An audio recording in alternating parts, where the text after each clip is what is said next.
And welcome to the Talking Archive. My name is Josh Jacobs. And about 2 years ago, I've been writing a book on Jack Barry for a couple of years now. And I've been in contact with his wife, Patty. And Patty sends me stuff by email on occasion. We talk every couple of months. And so about 2 years ago, I got an email from Patty. And she said, check out this performance of the Macy's Thanksgiving Day Parade. And I clicked it on. And sure enough, it was one of my idols. Now, I love to do impersonations, and the impersonator I looked up to the most when I was in my teens and, frankly, still do today was Fred Travalena. And it brought such exuberance and joy. And I never told Patty I was a Fred Travalena fan. So I did notice on the email, Lois Travalena. I thought, let me give her a call or at least look up the website and see if I can call and say how much I appreciated Fred. Well, we had a great half-hour conversation that day, and it's a privilege to have with us on the phone right now, Lois Travalena. Thanks for being with us. Hello, hello, hello. Thank you. This is wonderful. Happy holiday. Thank you very much. Happy holidays to you, too. And now, Fred grew up in the Bronx, and it was, tell us about his life growing up and how he got into comedy. Good question. No. Fred Travalena, he didn't grow up in the Bronx. He and I lived in the Bronx after we got married. He grew up on Long Island as a kid, and they moved around a little bit because his dad went from job to job. But he was always funny, and even when he was a little, like around 2 years old, the story goes that his grandmother made the comment, when you grow up, you're going to be a comedian. He was 2 years old. Wow. So whatever he was saying, whatever he was doing, however he was moving, acting, she thought he was funny. And so the time went on, and I understand that when he was in school and then later in high school, he was on all the time, making the kids laugh. So when he got out of the high school, he went into the Army, and he applied to go into special services because he wanted to entertain. He didn't know if he could, but he wanted to do it. He figured he had enough funny stuff under his belt that he could maybe carry it off or whatever. Now, as far as the singing was concerned, didn't know anything about, I guess he sang a little bit. His dad sang a lot and wanted to be a singer. His dad sang with Frank Sinatra. Wow. At the tavern, what was the name of the tavern in New Jersey? The Rustic Cabin, excuse me. And they were waiters. They were singing waiters, and they would have different bands come in, of course, being not Danny, but the big bands of that era. Like Glenn Miller and I don't know about Glenn Miller, but I want to say Thomas. No, who is it? Anyway, some of the bigger bands. Tommy Dorsey? Tommy Dorsey, there you go, yes. And here was Fred's dad singing with Tommy Dorsey, and so was Frank Sinatra. However, the day came when Sinatra wanted to do this full time and got an offer from Tommy Dorsey to travel with him, and Fred's father was a father and a singing waiter, and he had 2 kids at the time. So he said, "Well, okay, Frank, you got to do it. I can't join you." And so that's where that split up. But he always kept in touch with Frank, and as time went on, when Fred always said that when he was a kid, when he was small, his dad would come home from work and he'd pull out the day's newspaper and read the storyline about Frank Sinatra. Whatever Frank was doing that day, he was always in the newspaper. So he was reading stories to Fred about Frank Sinatra. So that's how Fred learned about the man, and just always loved Frank Sinatra. His songs and his orchestrations and whatever. And when he got to meet him, oh, please. You thought he died and he went to heaven. Wow. Yeah, but that was in the beginning of time when he was a young boy, and he was learning about Frank Sinatra. He was learning about entertaining, and he didn't get to go to shows because they didn't have money to do that back then. Mm-hmm. But then television, there was if he had some television shows, he could see Sinatra and other people. Anyway, big story. Then continuing in the Army, he got assigned to Fort Belvoir, Virginia, with special services. Now, they had a little theater there, beautiful theater, and my dad was in the Army, so we went to Fort Belvoir all the time, and then finally, because I was 21 or 19, 20, somewhere around there, I got a job with the government, and I was a secretary at Fort Belvoir. So one day, their newspaper of the week came out, and it said that they were going to be putting on a play, and it was open to the civilians on post who worked there, or the parents, or whoever wanted to come in and participate in the play. They were welcome to audition. So I thought, oh, this might be fun, because I did that when I was in high school. I was in plays in school. 10th, 11th, and 12th grade. It was great. Never took a lesson, never took a singing, never took an acting, never took a dancing. Funny, I just did it. And so then here was the opportunity to work with all these cute soldiers. Hello. And I took advantage of it. So I got several parts, and of course we got to know Fred, and I got to know Fred and all the other guys, and still keep in touch with 3 of them. Wow. Still alive and living. Wonderful, wonderful. They were all such great GIs, and they were all so talented. At any rate, in fact, one of the guys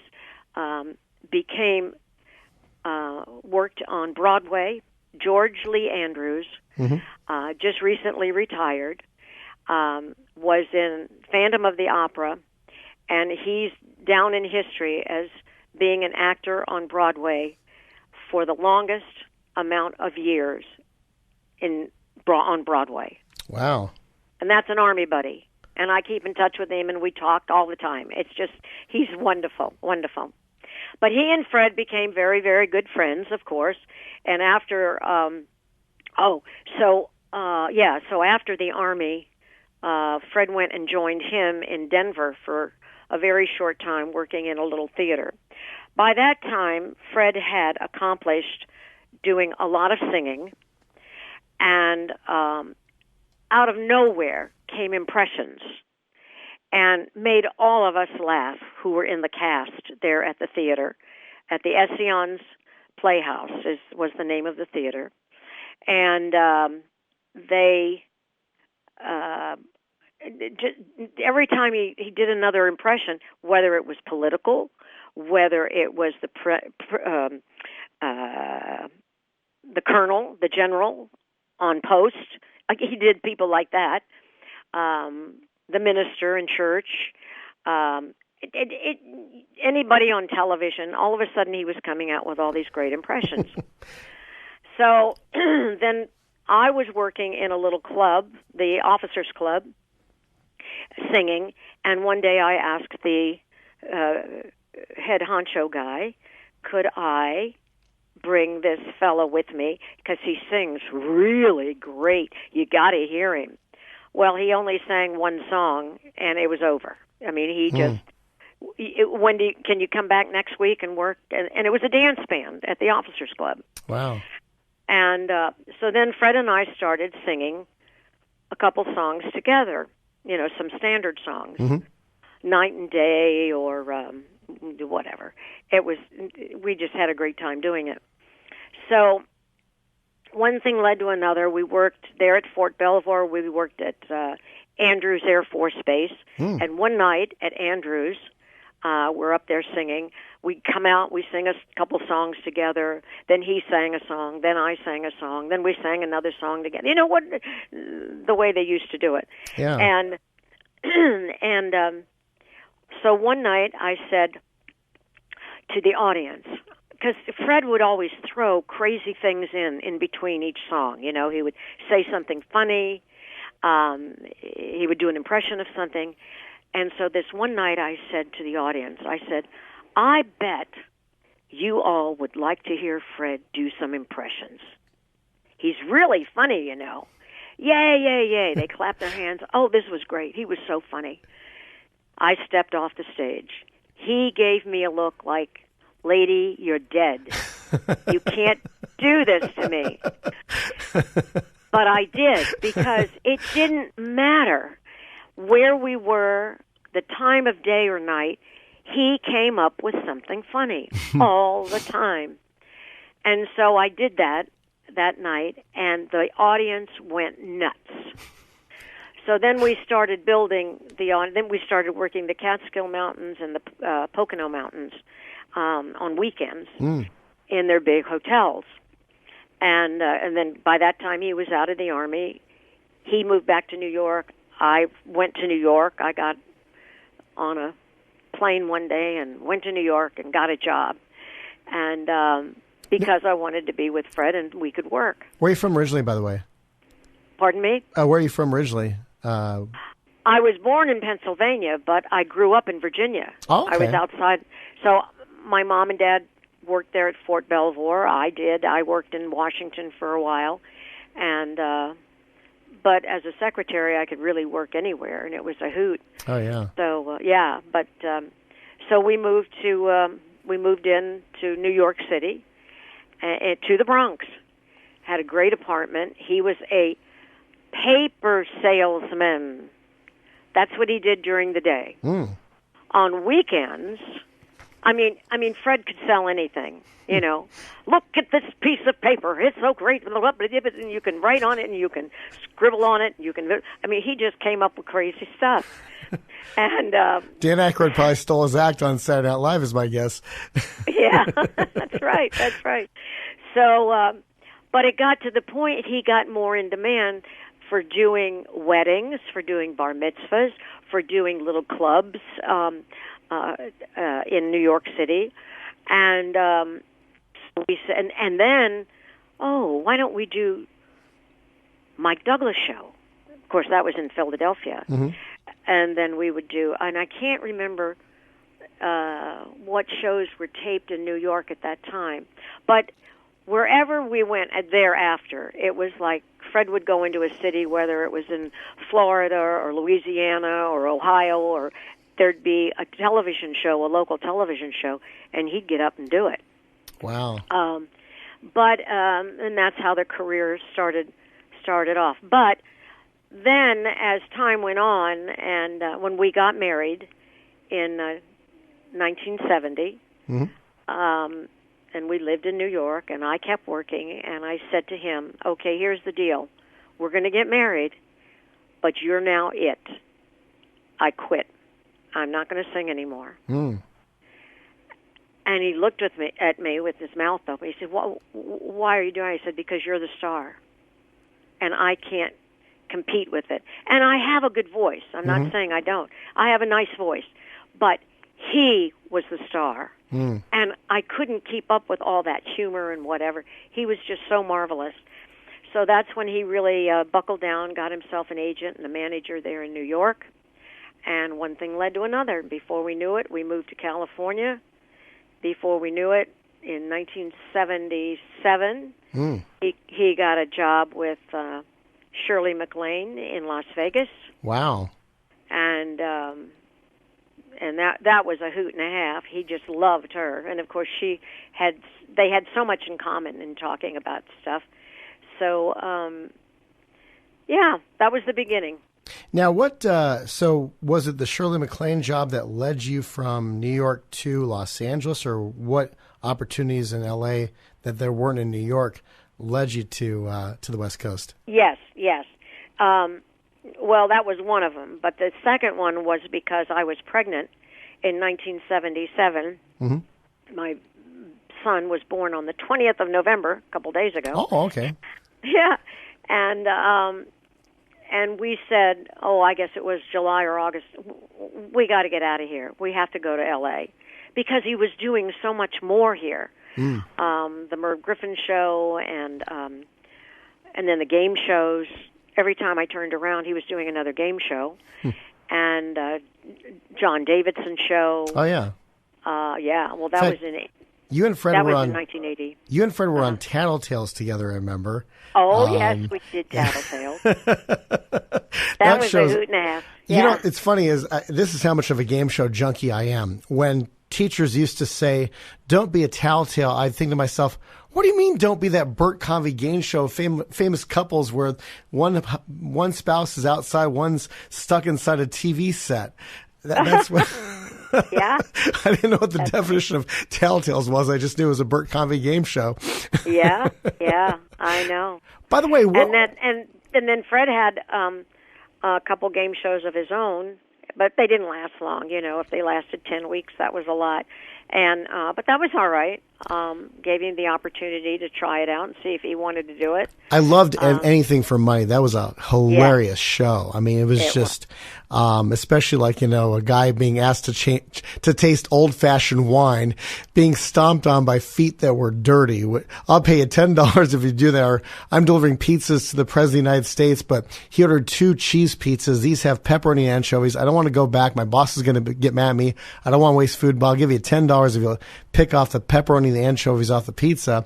Both contestants thought that would cost the most money. The lady went all the way up to $220, and the guy still wouldn't do it. It's like, I probably would have done it for half that. Oh, my God. How funny. I forgot that incident. I really did. But, yeah, there was some really good stuff, funny stuff. Now, when he did those shows, how oftentimes would you attend with him? I didn't. Mm-hmm. I didn't.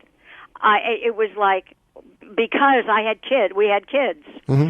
and they were taping at times when I had to pick the kids up, take the kids in, or I was doing a mother's chore, whatever the case may be.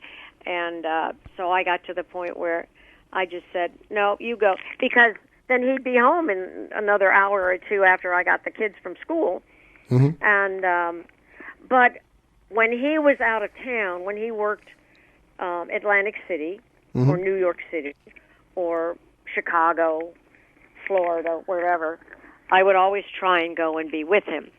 If possible, we would take the kids, and I had an au pair who worked for us, and she would babysit the kids, like in the summertime. Mm. And so that she would go with us when we travel. We did some cruise ships to Alaska, wow. to the islands, which was all very, very good for the kids. Oh, yeah. They traveled, and they had the best time. And, of course, when they became teenagers, now they wanted to bring their friends, their buds, and we arranged for that, too. So it was a great time for the kids growing up. But, yeah, when Fred was out of town for any length of time, I tried to go and take the kids with me if possible. But or I had my parents who would come and take care of them, and that way it made it a little easier for me to get on a plane to be with Fred at that time. So yeah, but he had a busy life. He was always going and never gave up, and just kept working. We ended up putting a studio onto our house, an upstairs studio, mm-hmm. where he had a whole wall of mirrors, and he would stand in front of the mirror with a microphone, like he was on stage, wow. and watch himself as he performed and acted like Sinatra, Jack Jones, Tom Jones, whomever that person wow. may be. And he would act in front of the mirror, and then he would have a camera that was filming him. He had all the necessary little tricks to learn what he looked like. Mm-hmm. And so when he got out there on stage or on television, he wasn't afraid, because he knew he had the parts down for each wow. character. Oh, yeah. Oh, yeah. That's great. By the way, who are some of, besides Sinatra, of course, who are some of Fred's musical influences, and also for you as well, since you did duets early on in your relationship? Well, I loved Steve and Edie Gourmet, and we kept saying, we're the next Steve and Edie. But that never happened. However, we did become friends, and Edie Gourmet wanted to record one of Fred's Christmas songs, When Snow Falls in Central Park. But by the time it was finished and recorded and on a CD or an album, she wasn't singing anymore, which was sad. Wow. But we loved them to death. As far as Fred's influences, with there wasn't one singer that he didn't put under his belt.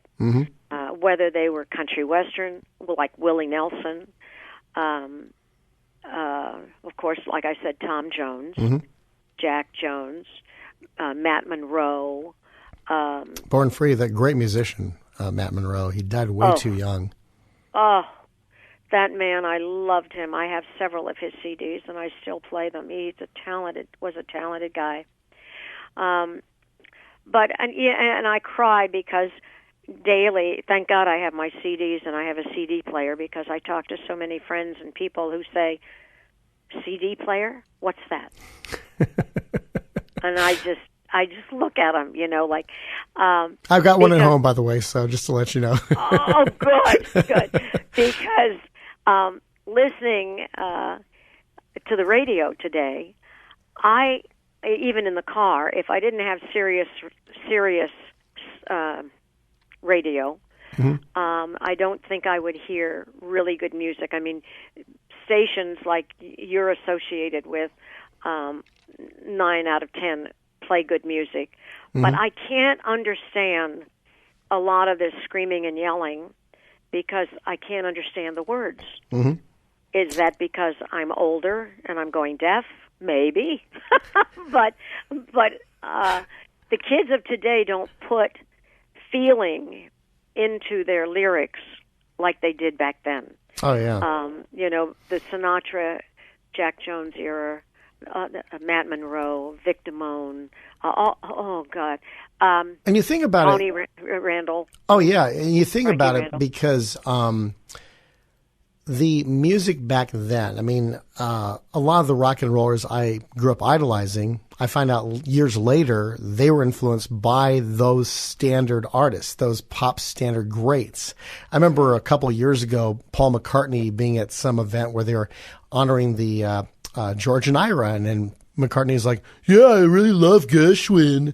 I'm like, Paul wow, I didn't know that. Of course, if you think about it, When I'm 64 from the Sgt. Pepper album had a totally Frank Sinatra feel to it. And, yes. And then, big band sounds on other songs. And so, I mean, obviously it took a twist to it and applied something new to it, but they were like Queen. They were completely influenced by classical and opera. They even had an album called Night at the Opera, and their label was like, wait a minute, a rock and roll band having an album called A Night at the Opera. But it was good stuff. This is the Talking Archive. My name is Josh Jacobs. We're talking with Lois Travalena, and next time we're going to be talking about Fred Travalena in the Macy's Thanksgiving Day Parade, and so we're looking forward to talking about that.